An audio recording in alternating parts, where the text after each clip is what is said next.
Ahora le vamos a dar la palabra a la doctora Rosario Huecaimburú. Ella es pediatra, neonatólogo y genetista del equipo de enfermedades raras de la unidad de atención ambulatoria del CRENADESER.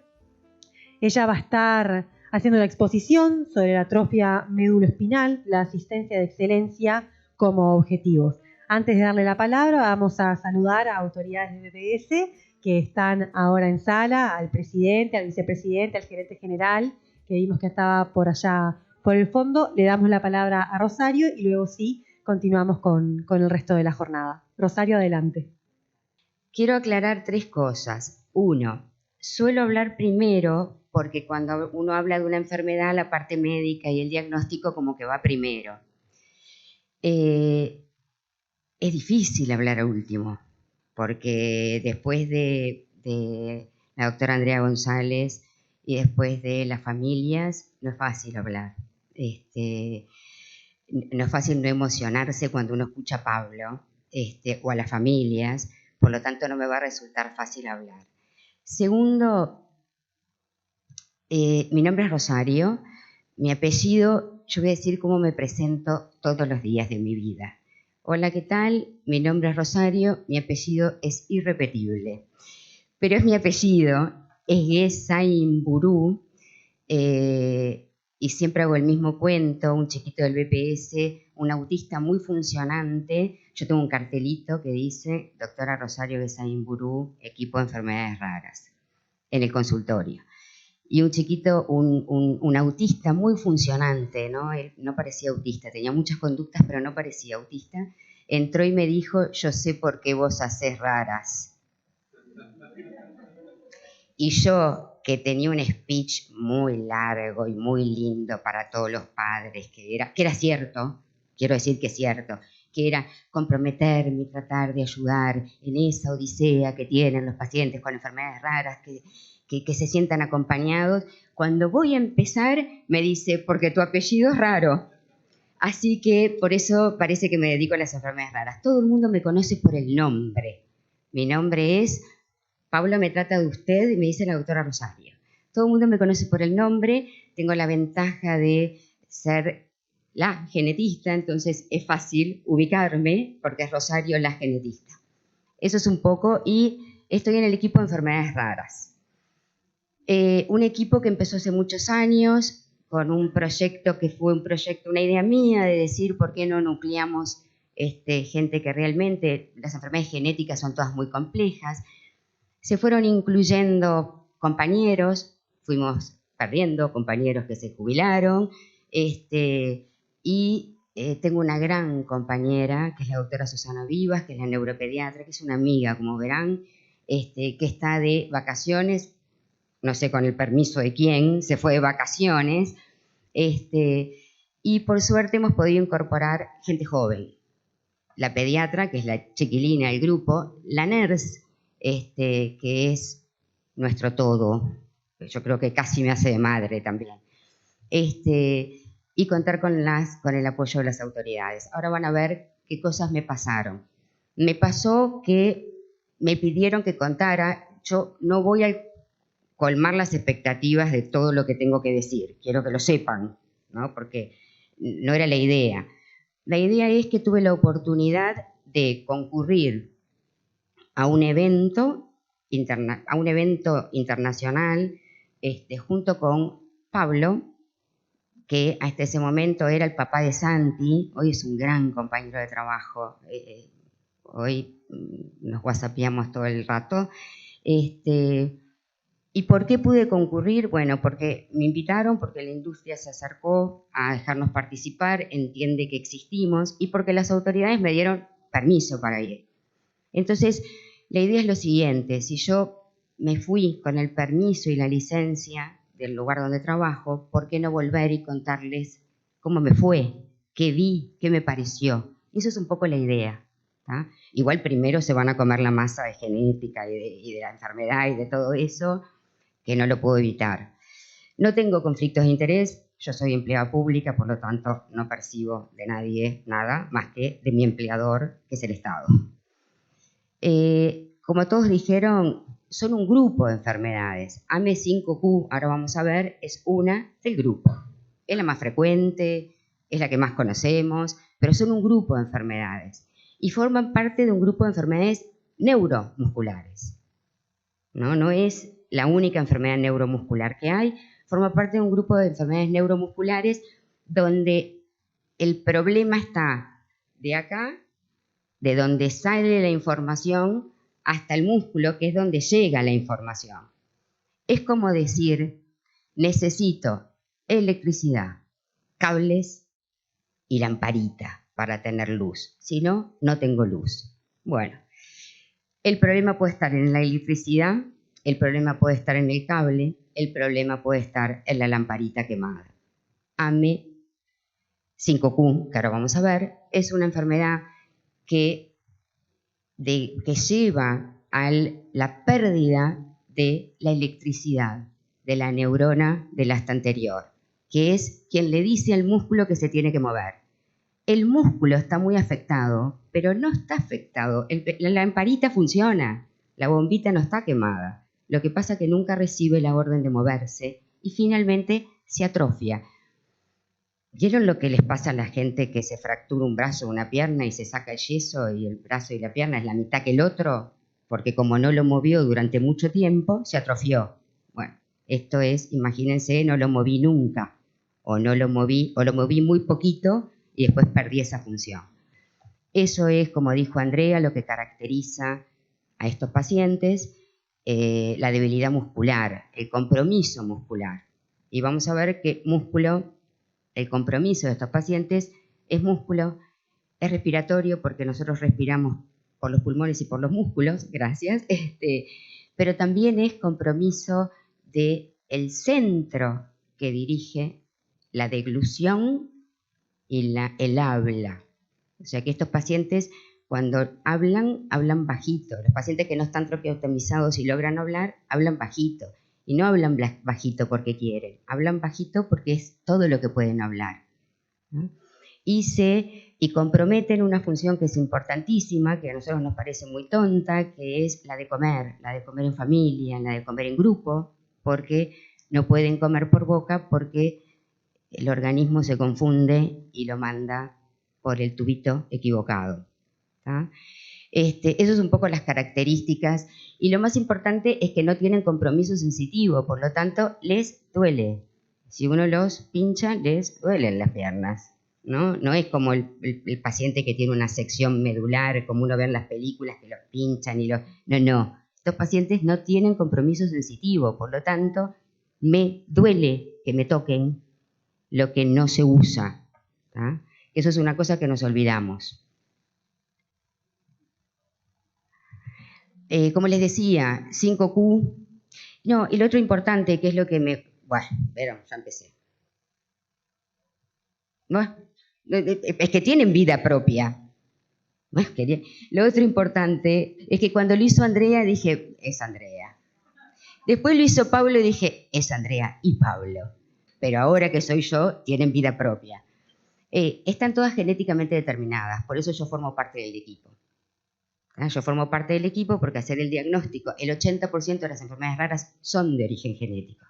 Entonces, a veces, eso es a donde tenemos que ir dirigidos y comprender. Y mucha de esta medicación nueva es medicación que usa la información genética del individuo o modifica la información genética. Por eso es que estoy en el equipo. Han querido sacarme, pero no han podido. Como les decía, 5Q y no 5Q. Hay que pensar en atrofias espinales en pacientes con enfermedad neuromuscular. Lo primero que hay que hacer es descartar AME. ¿Por qué? Porque hay tratamiento. Uno cuando hace medicina dice, ¿en qué tengo que pensar? 1, en lo más frecuente y 2, en lo que tengo tratamiento. Después me siento a pensar en el paciente. Porque si no pierdo ventanas muy valiosas, oportunidades muy valiosas. Entonces nosotros cada vez que vemos un paciente que cumple con los criterios, pedimos el estudio genético para atrofia espinal 5Q. Después, si no es, me siento a ver cuáles son, qué puede ser. Es como digo yo en el equipo, Le digo, hay que ponerle un pienso, muchas veces a muchos pacientes hay que ponerles un pienso. Es esto, ames esto, yo, tenía razón Andrea, yo iba a hablar de la enfermedad, pero no mucho. Lo más importante es que es recesiva, es una enfermedad recesiva, quiere decir que los papás son portadores, sanos, pero tienen un riesgo de recurrencia. ¿tá? O sea que cuando uno hace un diagnóstico de una enfermedad genética, no hace un diagnóstico a un individuo, hace un diagnóstico a una familia, ¿tá? Donde está todo bien, que obviamente yo promuevo y me alegro mucho de formar parte del equipo que formo, pero ¿tengo posibilidad de estudiar a los padres? ¿Cuál es mi asesoramiento? Estos padres, ¿qué opciones reproductivas tienen para tener otro hijo? Todo eso forma parte de un centro de referencia. No es solamente conseguir la medicación, que obvio hay que hacerlo, pero no es solamente eso. ¿tá? Y ahora vamos a ver qué cosas. 1891 está muy lejos de mi fecha de nacimiento, quiero que lo sepan, ¿no? Pero es Bernin. Bernin fue el primer individuo que, como todo en la vida, vieron que hay que morirse para ser famoso, que nadie le prestó atención y finalmente, después de los años, con la descripción de otros pacientes iguales, recordaron la descripción de Bernin, de dos hermanos, y le adjudicaron a el primer tipo de atrofia espinal, el tipo 1, se llama Bernin y Hoffman, que es unos años más tarde. Hoy la idea es ir perdiendo, como decía Pablo, los egos de los médicos. Hoy la idea es ir nombrando sus enfermedades por dónde está el error. Yo creo que a estos pacientes habría que llamarle atrofia espinal 5Q. ¿Ah? ¿Por qué?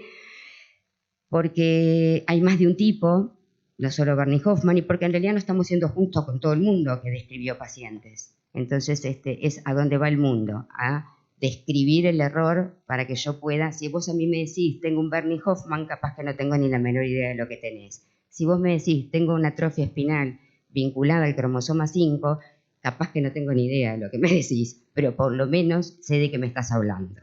¿tá? Y finalmente, 1995, y esa sí es muy cerca de mi fecha de nacimiento, no, de recibida de médico, quiero que lo sepan. No sé por qué acá adelante los directivos, no sé por qué se sonrieron, pero está muy lejos de mi fecha de nacimiento, pero sí, yo ya era médico en 1995 y ya estaba en el departamento de genética cuando descubrieron el gen responsable, se secuenció el gen responsable de la atrofia espinal y fue una mujer. Así que por eso la pongo. Ni lo toqué. En el 2016, 23 de diciembre, vieron que la fecha tampoco es en vano, 23 de diciembre se aprobó la primera terapia. Hoy en el mundo, la FDA la aprobó, hoy tenemos 3 terapias aprobadas en el mundo y ahora vamos a ver que Uruguay cuenta con 2 de ellas, lo cual nos pone, como decía Pablo, mucho, pero mucho mejor que muchos países de América Latina e incluso que muchos países del primer mundo, donde tienen una sola terapia aprobada y no tienen acceso a todos los pacientes. Así que eso es algo de lo que siempre digo, chiquitos, pero orgullosos de lo que somos y hacemos. Ahora sí los quiero ver. Esto es atrofia espinal, es un error y lo vamos a ver en un gen que se llama SMN1, que todos ya sabemos, es una sigla en inglés, que de lo que habla es Survival Motor Neuron, es una proteína, esa información genética codifica una proteína que es necesario para que esa neurona, que es la que va a mandar la orden, no se muera. ¿Ah? Cuando yo no tengo esa proteína, tengo corte de luz, no tengo electricidad. Por lo tanto, no puedo y quiero dar la orden, pero la orden no llega. No puedo dar la orden. Eso es lo que hace esta proteína, es mantener viva la electricidad, esa neurona que permite que los músculos se muevan. Muy cerquita de esa información genética hay otra información genética que se llama SMN2. Los genetistas hablamos raro, pero además hablamos de como todos los días, ¿no? Es increíble porque ese gen, les voy a decir literal dónde está. Para la genética, ese gen está río abajo del otro, más abajo. ¿Tá? Pero para nosotros, río abajo de la información genética o río arriba es como nos referimos los genetistas a la información genética. Ese gen, el SMN2, es a donde van dirigidas 2 de las 3 terapias. Lo que hacen es modificar la historia natural de la enfermedad al aumentar la cantidad de proteína que genera el SMN2. ¿Cómo somos nosotros? El 90% de la población tiene 2 copias del 1 y 2 copias del 2. Uno que recibió de mamá y el otro de papá. El 2% de la población mundial tiene 2 copias o más del SMN2, pero una sola copia del SMN1. Por lo tanto, es portador y sano. El problema es que si yo me encuentro en la vida con alguien que es como yo, con alguien que forma parte de ese 2%, tengo un riesgo de 1 en 4 de tener un hijo como abajo. 0 copia del SMN2 y las copias que sean, perdón, del SMN1 y las copias que sean del SMN2. ¿Tá? Esos son los pacientes portadores de atrofia espinal 5Q. Increíblemente, con todo este advenimiento de la tecnología, el mundo se dio cuenta que hay pacientes que no tienen el SMN2, pero como tienen el 1, no importa. Y no hay nadie en el mundo que no tenga ninguna copia del 1 ni del 2. Y en eso se basa la terapia. Como yo tengo algo del 2, copias del 2, eso es a donde va dirigida la terapia, como vamos a ver. Todos los pacientes enfermos, todos los que tienen la condición tienen errores en el SMN1. Todos los pacientes tienen al menos una copia del SMN2 de 1 a 6. El otro día me hicieron una nota por Pablo. Pablo me ha dado muchas oportunidades en la vida, o sea, trabajo. Pablo me ha dado un trabajo. Me llaman y dice, el señor Correa me dio su número. Gracias, Pablo. Me hicieron una nota en el diario El País y hoy unos compañeros de la industria vinieron y me dijeron, me gustó el ejemplo del ómnibus. Digo, yo trato de llevar toda la vida práctica, la vida diaria, para que la gente entienda, para que los compañeros me entiendan. Entonces, todo es llevado a todos los días. ¿Tá? ¿Qué quiero decir con esto? Quiero decir que la medicación va dirigida al SMN2. ¿Tá? Es decir, lograr que al menos yo tenga un ómnibus que me llegue a destino. Uno, porque no tengo ninguno por ahora. Entonces yo lo que quiero es un ómnibus que llegue a destino, que es un ómnibus que logre mover los músculos. ¿Tá? Todos tenemos al menos esa posibilidad en la vida, que es lo que quiero decir. ¿Tá? Lo que hace la medicación, como vamos a ver ahora, es aumentar la cantidad de ómnibus que llegan a destino. ¿Tá? Como puede, pero lo hace. Que no es curación, porque curación es poner el SMN1 correcto, o sea, tener realmente la información genética correcta. Pero lo que se habla hoy, y es cierto, lo hemos visto, es que estos pacientes tienen la oportunidad de cambiar la evolución, la historia natural de la enfermedad, ¿no? Que uno, cuando recibe el diagnóstico, y yo lo voy a decir un poco más duramente que Pablo, no reciba el diagnóstico con un certificado de función. Que reciba el diagnóstico y la posibilidad de modificar ese certificado de función. Que quiero que aclaremos que todos nacemos con un certificado de función, ¿no? Porque morir nos vamos a morir todos. El punto es, no permitamos que alguien le ponga fecha, que la fecha se la ponga el paciente. Eso es a lo que uno va dirigido. Estos son los tipos, y yo lo que quiero mostrar es que cuando yo empecé, hace muchos años, hace 20 y pico de años, cuando entré en el departamento de genética, a mí me gustaban mucho las enfermedades que eran un error, una enfermedad. Esa para mí era la más fácil, y eso es fibrosis quística, eso es atrofia espinal 5Q. Entonces leí y dije, ya sé todo lo que tengo que saber. No. ¿Por qué? Porque todo el mundo creyó que secuenciando el gen en el 95 iba a estar la solución. Todo el mundo creyó que en el 2016, cuando apareció la terapia, iba a terminar los problemas. Y los problemas recién empiezan.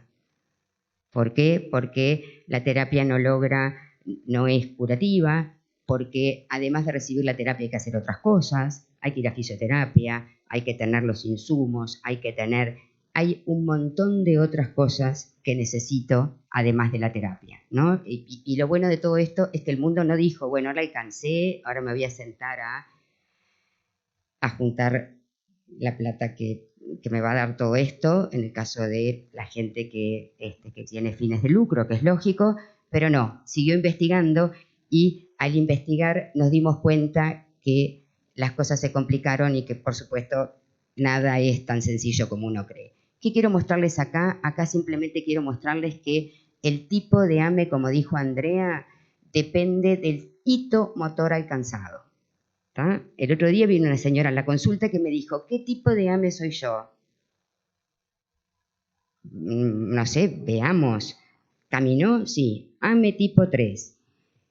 En el centro de referencia giré la vista y vi la historia, y todos los colegas que la habían visto habían puesto AME tipo 2 porque la señora estaba en silla de ruedas. La señora logró caminar y hoy está en silla de ruedas. Por lo tanto, el tipo de AME es el máximo hito motor alcanzado. Y eso es así. Nadie puede decir, vos fuiste un 3 y ahora sos un 2 y mañana vas a ser un... No. ¿Tá? Y lo otro es que, esto es lo que les quiero mostrar, la gente con todo esto del tratamiento, ¿cuántas copias tengo del SMN2? Porque cuantas más copias tengo del SMN2, mejor me va. ¿Tá? Y lo que quiero mostrarles es la complejidad que tenemos nosotros en la asistencia, porque queda muy claro cuando uno tiene una copia, cuando uno tiene 2 copias, o cuando uno tiene 4 copias. Ahora, cuando uno tiene 3 copias, y mírenlo ahí, uno puede ser desde un AME 1, nunca me senté, hasta un AME 3, caminé. Pero cuando yo hago el diagnóstico de AME, y tengo a la familia enfrente y a un bebito, ¿tá? Le digo que todavía no sé si se va a sentar, que todavía no sé si va a caminar, ¿tá? El peor de los errores es decir, 3 copias, y 3 copias lo más probable es que sea, nunca, seguro y jamás, son todos compañeritos del CONCAR, como le digo yo a los estudiantes. No existen en medicina, no existen en genética. Por lo tanto, yo no sé qué decirle cuando me preguntan, ¿y va a caminar? ¿Y se va a sentar? Y va a depender de todo lo que hagamos. Pero no lo sé de antemano. Por lo tanto, hay que tener mucho cuidado con eso, ¿no? Porque como les decía hoy yo con la traqueostomía, cada vez que yo sello a un paciente con algo, me cuesta mucho sacarle el sello. Es más fácil no sellar, pero una vez que lo hago, una vez que hago una traqueostomía no la puedo sacar. Una vez que digo que el paciente no va a caminar, tiene un impacto en la familia, que además yo no sé, porque siempre le digo lo mismo a la gente, si supiera, no estaría en el BPS, porque habría ganado muchos juegos de azar, si yo pudiera leer el futuro y ver qué va a pasar. ¿Tá? Cada paciente es diferente. ¿Tá? Y eso es lo que los hace tan complejos y tan difíciles, como digo yo, bromeando con las familias que me conocen. Los pacientes tienen el mal gusto de no leer los libros, entonces vienen con cosas que no debieron pasar o que sí debieron pasar. ¿Por qué? Porque cada paciente tiene un error en la información genética, pero 29.999 informaciones genéticas diferentes al paciente que está al lado y que tiene la misma enfermedad. Y esa información genética está puesta en un ambiente diferente Por lo tanto, yo que tengo una hermana gemelar idéntica, no somos, somos parecidas, no lo voy a negar, pero no somos idénticas, porque nos fuimos a diferentes edades de nuestras casas, porque las dos somos médicas, pero estudiamos, no, pero ella es mucho más viva que yo, porque trabaja de 9 a 5, no. Porque estudiamos especialidades diferentes y ella mide 7 centímetros más que yo. Entonces todo el mundo dice, qué raro, ¿no? Y son gemelas. Ella es más alta. Sí, le digo yo, me tocó esto. ¿Y quién es más inteligente? Idéntica información genética se comporta de forma diferente. ¿Ah? Por lo tanto, eso es lo que hay que transmitir. No todos los pacientes son iguales. Entonces yo a veces digo, tengan cuidado también los papás cuando dicen, porque a fulanito le dieron tal cosa y a menganito, en realidad cada uno debería de recibir lo que necesita y no todos lo mismo. Eso es para mí la diferencia entre igualdad y equidad. ¿tá? Y uno trabaja para que cada uno tenga lo que necesita y no todos lo mismo.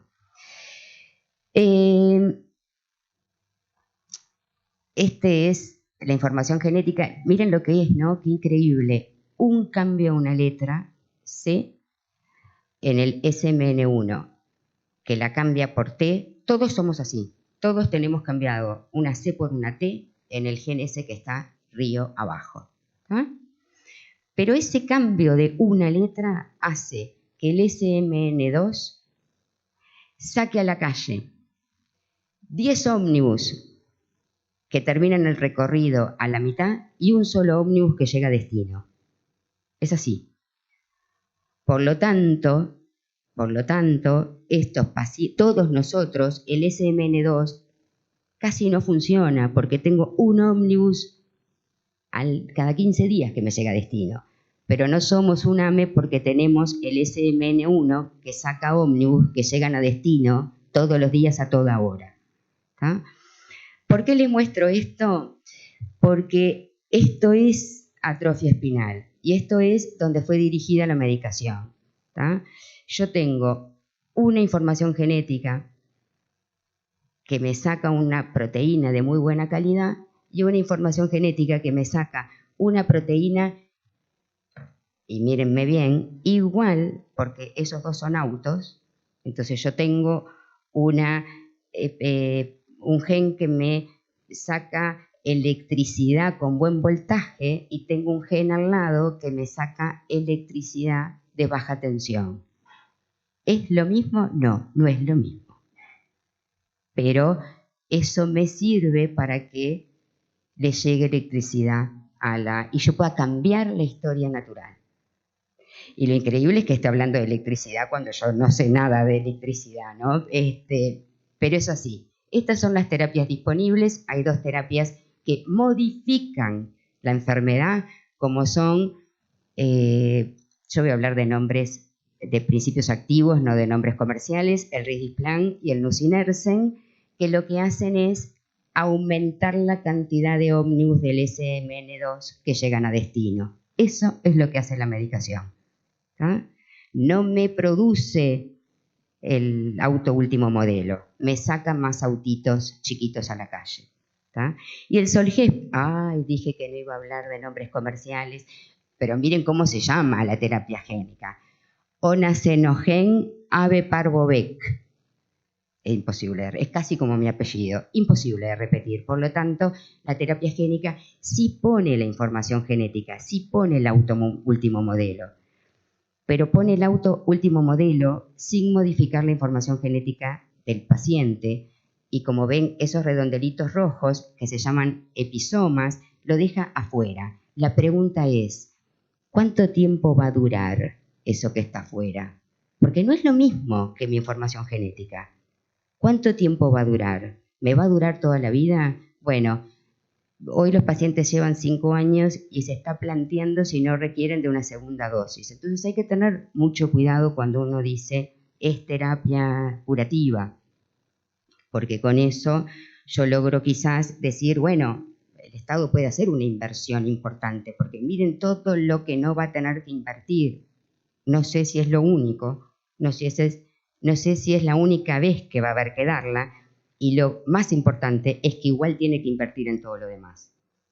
Porque igual hay que hacer fisioterapia, igual hay que tratar a estos pacientes de otra forma. De todas maneras, soy una defensora de que cada terapia es para cada paciente, ¿tá? Y por lo tanto deberíamos de tenerlas todas, porque algún día va a haber un paciente que se beneficie de eso, que es el hermanito de alguien que ya tiene diagnóstico o por pesquisa neonatal. ¿Por qué? Porque si yo pongo la información genética antes que se me mueran las neuronas, probablemente a ese paciente le vaya muchísimo mejor, ¿tá? Pero es lo que hay. Esto es la pregunta que nos hacemos todos, ¿no? ¿Poner muchos autitos en la calle es lo mismo que tener un buen auto? La respuesta correcta es no. Pero lo que viene atrás de eso es, siempre es mejor tener muchos autitos que no tener nada.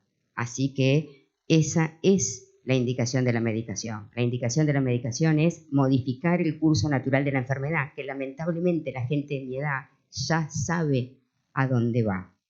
¿Ah? Nosotros hablábamos en el equipo muchas veces cuando se va un paciente AM1 que está medicado, nos dimos cuenta de algo, de que era la primera vez que veíamos pacientes de esa edad vivos. Entonces uno dice, bueno, pero se justifica que esta inversión para que el paciente sostenga la cabeza. Sí, se justifica. Se justifica, porque se justifica que el paciente que dejó de peinarse se pueda peinar y ser independiente. Se justifica que yo tenga el derecho de que nadie me tenga que llevar al baño, porque son necesidades básicas. Que yo me pueda peinar o lavar los dientes solo, eso se justifica el tratamiento. Después, como dice Pablo, después cuánto cuesta está fuera de nuestro alcance. No somos nosotros los que determinamos eso, lamentablemente. Y como les decía, tuve la oportunidad de ir con Pablo, a quien pensé que iba a matar. Yo dije, yo tengo que ir con Pablo una semana al extranjero. Y Pablo se acercó y me dijo, y quiero que sepa, doctora Rosario, que yo no hablo inglés. Ah, bien, o sea que tengo que ir con Pablo, que me lleva, y de traductora.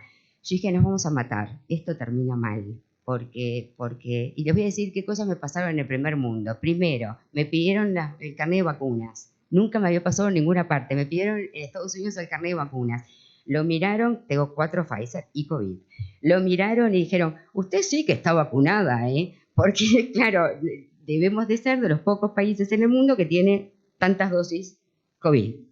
Ya me llamó la atención, en la aduana me llamó la atención.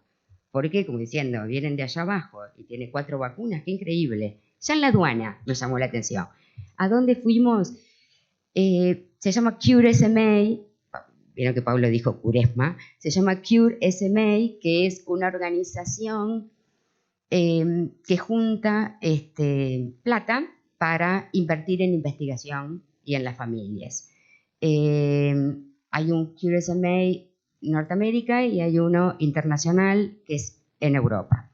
El Cure SMA de Norteamérica tiene una característica fundamental que no tiene el de Europa, y es que van los padres también, ¿no? Entonces yo quedé impactada porque lo primero que hice fue abrir la puerta de un anfiteatro que está ahí enorme, donde pasé mucho frío porque el aire acondicionado es matador, un anfiteatro enorme y con puertas enormes donde entraban sillas de ruedas y pacientes y estábamos todos, ¿no? Y Kreiner no estaba porque no había podido ir, pero estaba, y ahora van a ver, porque yo soy cholula, ahora van a ver quién estaba, y donde todo el mundo tenía científicos que uno cree que está acá arriba, ¿no? Y padres de charlar con...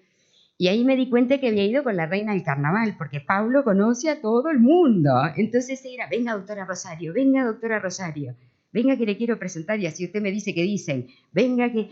Entonces, Pablo me presentó a mucha gente, a la que había llegado de Biogen Global, conocimos a la gente de Roche, conocimos a la gente de Novartis, que es el otro tratamiento, conocimos al presidente de Cure SMA, y lo más importante es que estaban las asociaciones de padres. Y estaba Argentina, México, Brasil, Paraguay y Colombia.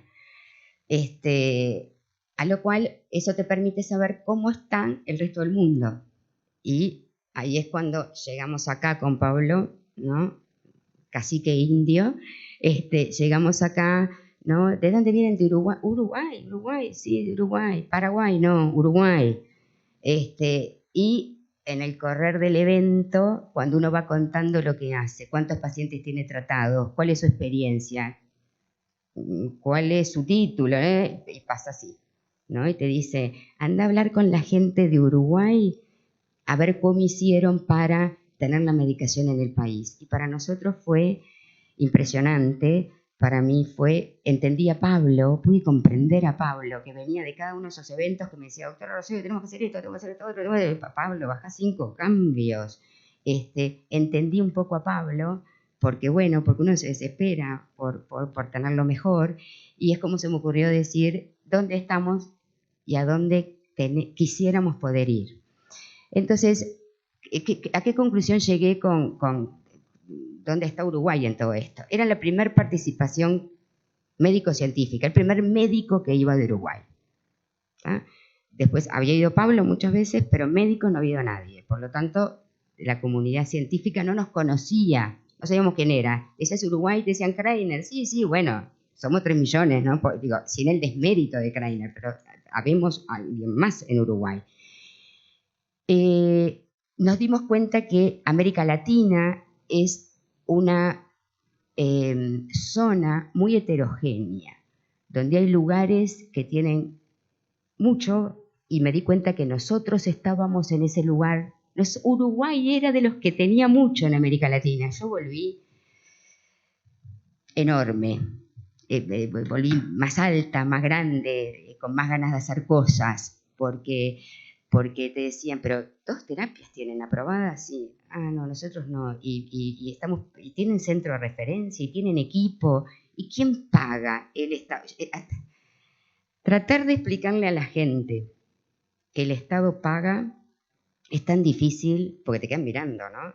¿Y cuánto pagan de impuestos? Y yo creo que no mucho más que el resto, le digo yo, porque ¿no? La gente se impresiona con eso. ¿Y quién tiene derecho?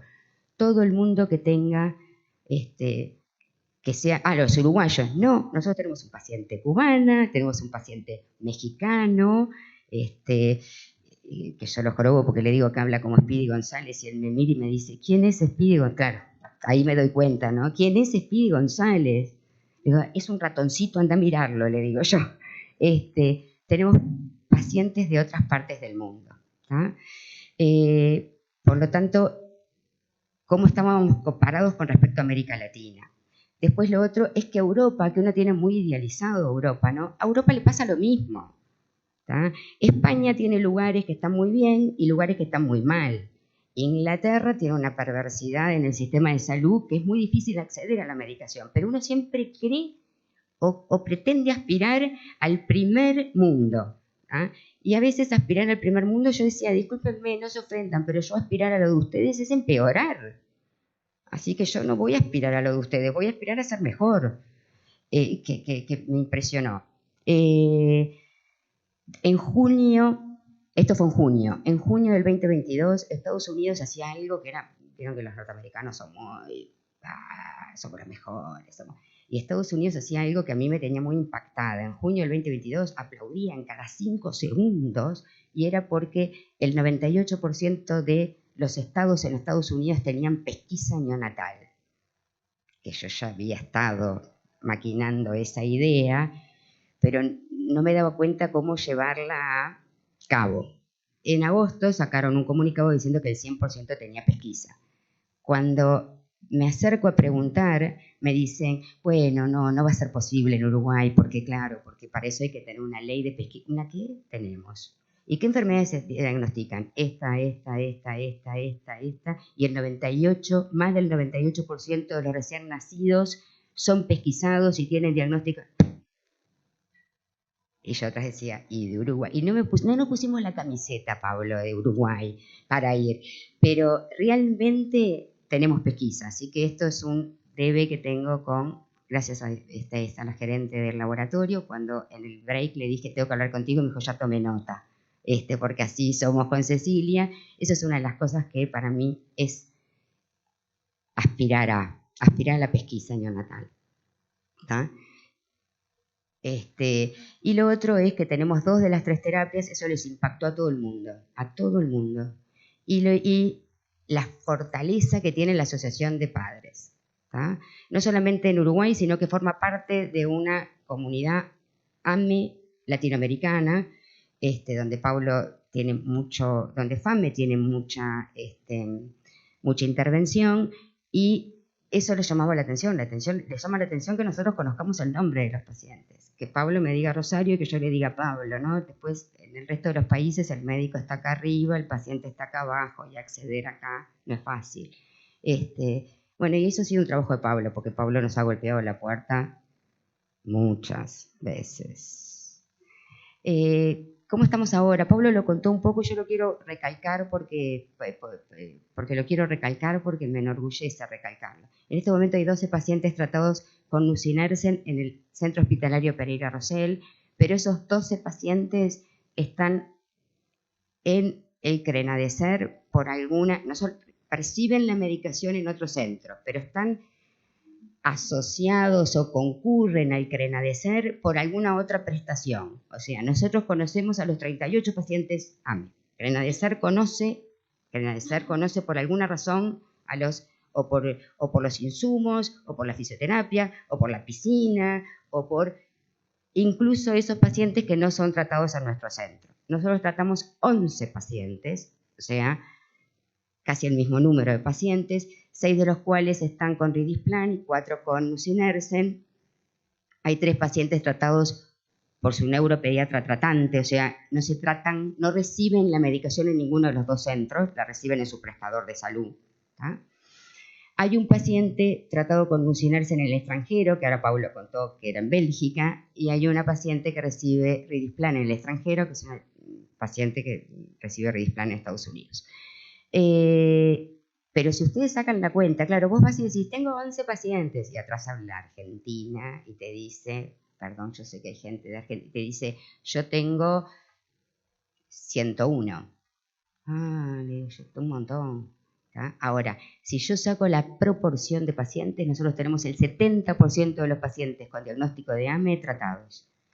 Argentina son 700 y tienen 150 tratados. O sea que proporcionalmente estamos, como dice la juventud hoy, despegados en cuanto a la cantidad de pacientes que están en tratamiento.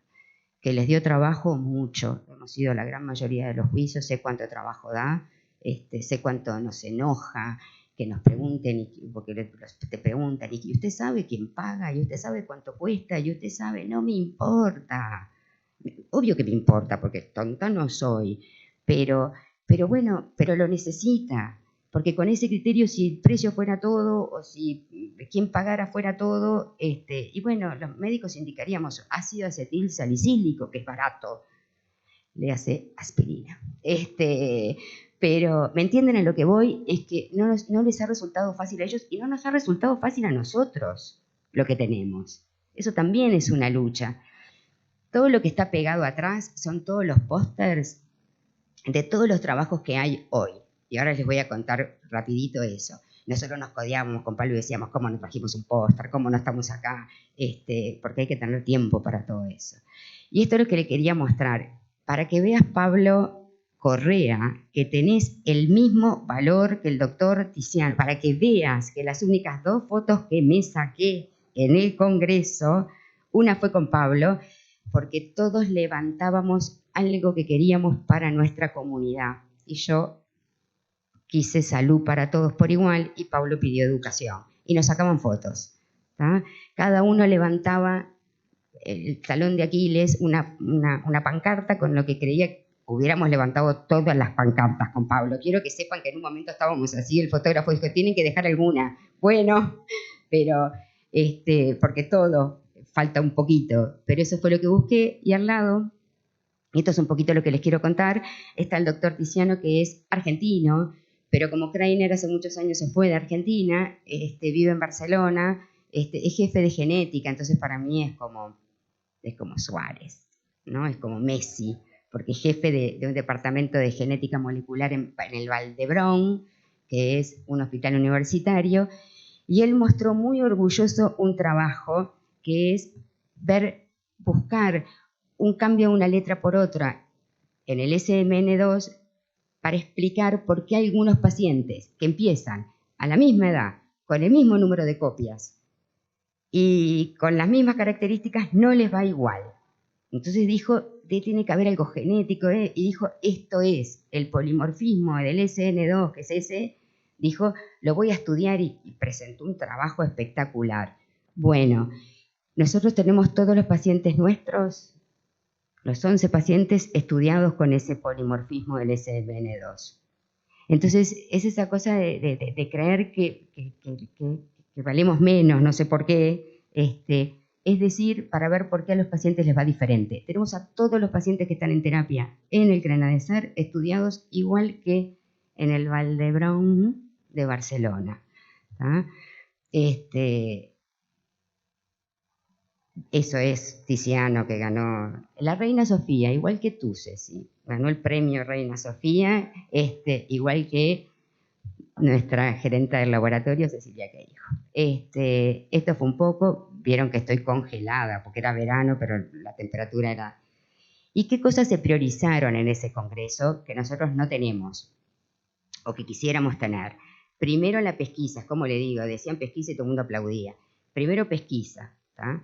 2, con la pesquisa yo voy a lograr identificar el paciente temprano y muchas veces antes de que tenga síntomas.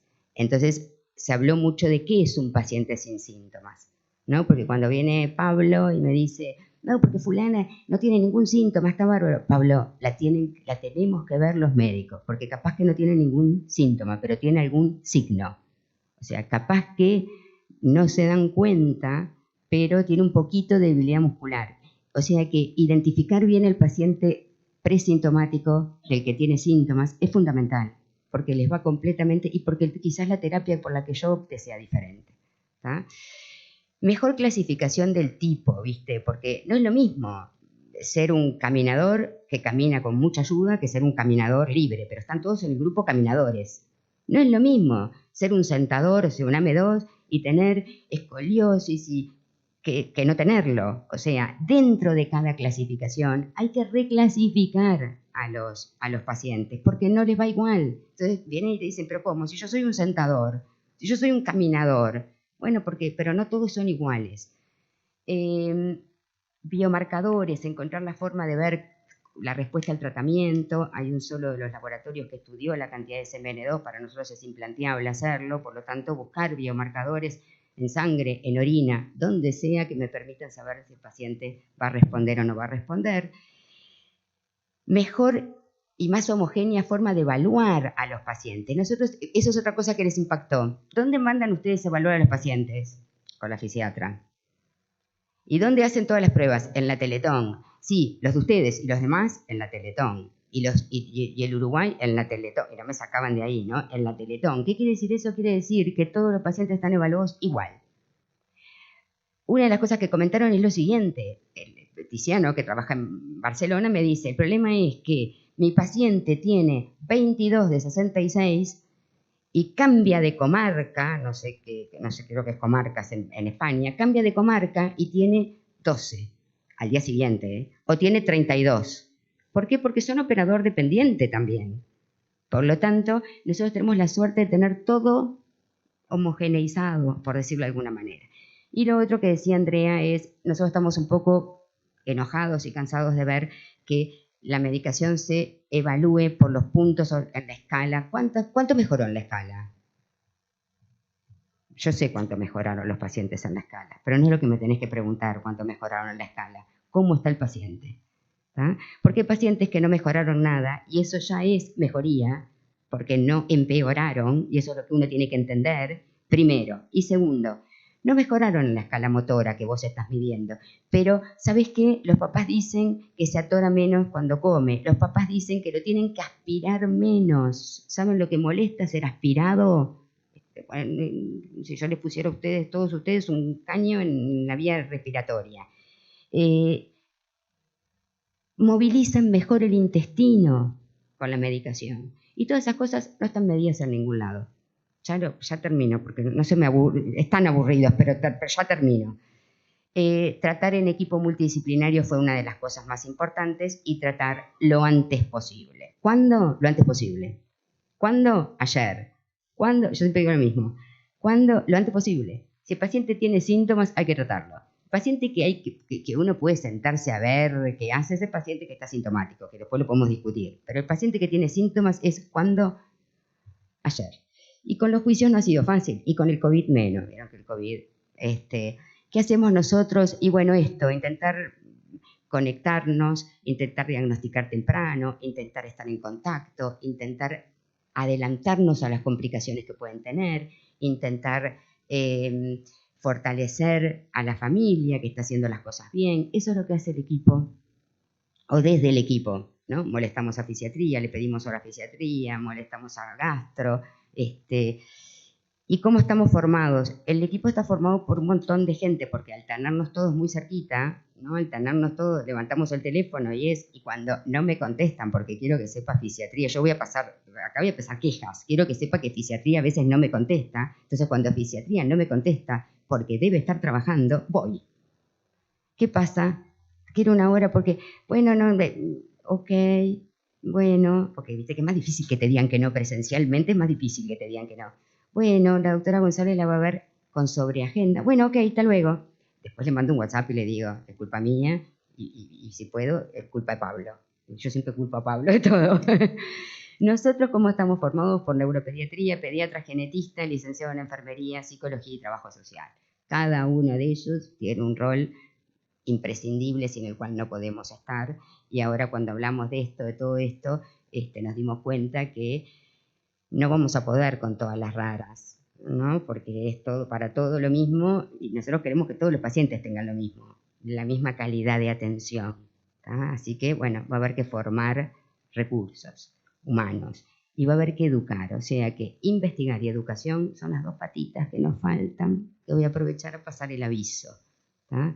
¿Por qué? Porque yo me voy a ir en algún momento, ¿no? Porque a mí no me queda un tiempo, por suerte, in eternum dentro del BPS. ¿Y quién va a quedar? Entonces, si yo no educo gente joven, está muy bien. Hoy estamos todos los que estamos, como digo yo, no nos cocinamos en el primer hervor. Todos tenemos experiencia, todos sabemos lo que hacemos, todos tenemos mucha experiencia en BPS, además, entonces sabemos, pero no, algún día no vamos a estar. ¿Y quién va a quedar? Entonces hay que educar gente, ¿tá?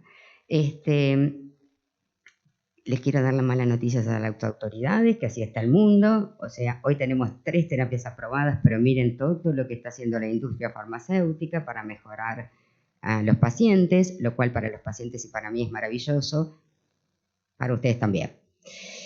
¿Con qué me vine? Me vine con muchas dudas y preocupaciones, además de empezar a llevarme bien con Pablo. ¿Por qué? Porque hay pacientes que con igual fenotipo y número de copias no responden a las terapias, porque hay pacientes que no les va a ir bien, no les va igual, ¿tá? Porque hay pacientes que iniciaron muy precozmente la terapia, pero aún así instalaron síntomas, y hay pacientes que no, ¿tá?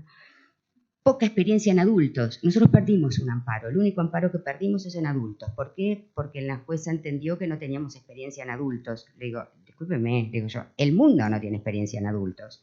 Y obvio que yo no tengo. Y nunca la voy a tener si usted no me deja.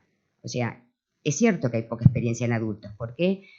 Porque, como decía Pablo, cuando esto recién salió, estas medicaciones recién salieron, todo el mundo apostó a los niños y los adultos quedaron un poco de lado. Y ahora hay poca experiencia en adultos. Pero el mundo tiene poca experiencia en adultos. La comunidad médica está preocupada por 2 cosas. Por el precio de los medicamentos, porque hoy se habla de ¿por qué no ponemos 2 terapias? Yo digo, nosotros apenas podemos lograr que paguen una. Digo, por el precio de los medicamentos, eso es algo que quiero que la industria sepa, eso nos preocupa, ¿tá?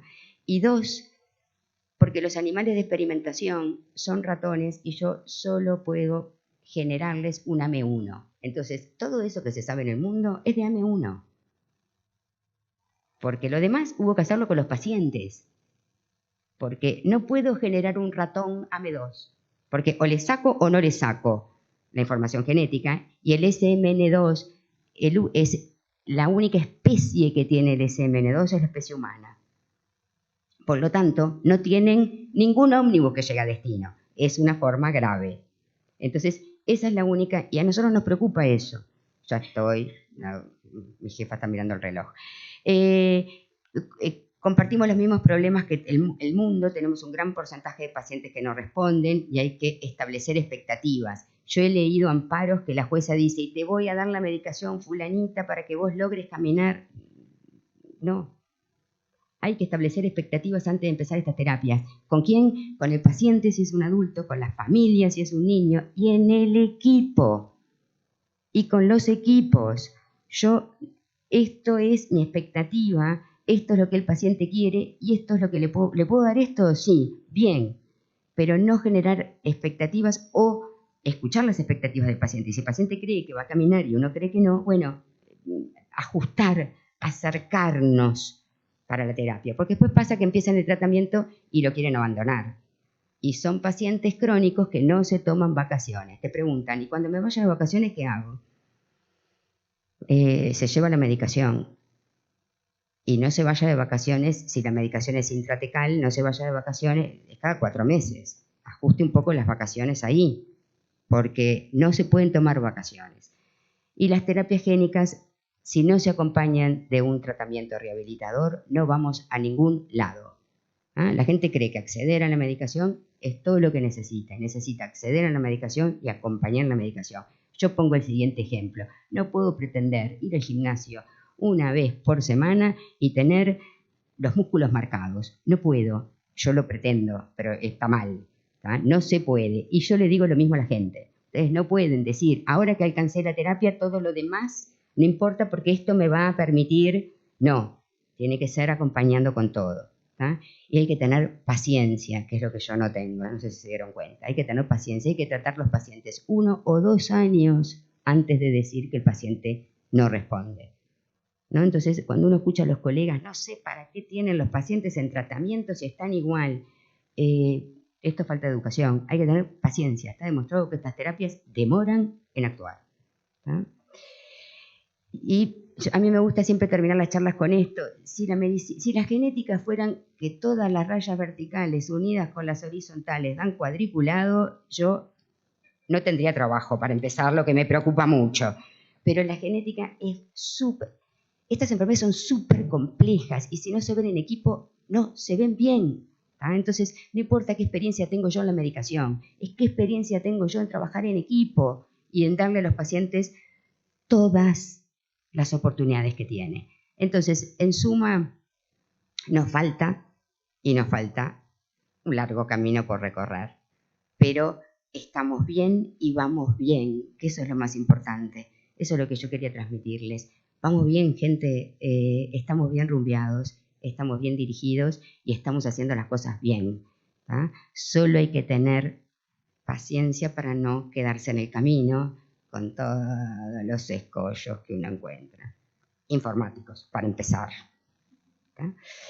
Y acá decía, preguntas y estoy como Andrea, no sé si las puedo responder. Yo les agradezco terriblemente a las familias, en primer lugar, que estén acá, a las autoridades, porque no siempre contamos con la posibilidad de poder tener una comunicación tan directa, y ahora que conozco gente, prepárense, porque me van a ver tocando puertas. Yo me acuerdo en una reunión que estábamos acá en plena pandemia y dije, no, porque no tengo la posibilidad de hacer videollamadas, que sería importantísimo, lo dije un viernes. El lunes el gerente general me llamó él y me dijo, ¿qué dificultades tenés? Todas. Bueno, ahora puedo hacer videollamadas, que para mí es maravilloso. Entonces, no hay un buen trabajo, no importa cuánto sepa, no importa si consigo la medicación, no importa si hago bien las cosas, si no tengo quien me apoye, no logro hacer bien mi trabajo. Por lo tanto, gracias a toda la gente que me soporta todos los días, la compañera Anita Papuy, que cada vez que le golpeo la puerta me dice, ¿qué te pasa ahora? y me da café, además me da café. A Luis, que nos ha apoyado un montón, a Ana Kuster, y al gerente general, porque yo le digo Luis, pero es el gerente general, y al directorio. Gracias por estar acá. Y sobre todo por escucharme, que se bancaron toda la parte de genética, como unos dioses, y no me cabecearon, que eso es lo importante, con más atención que muchos estudiantes. Muchas gracias, la verdad, se los agradezco.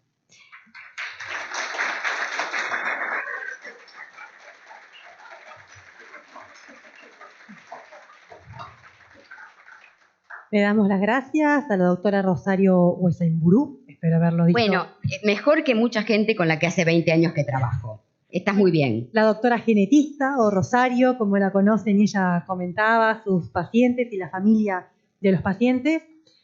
Vamos a agradecerle también la presencia en sala al director representante de los trabajadores, que también está aquí. Y para empezar a dar finalización a la jornada de hoy...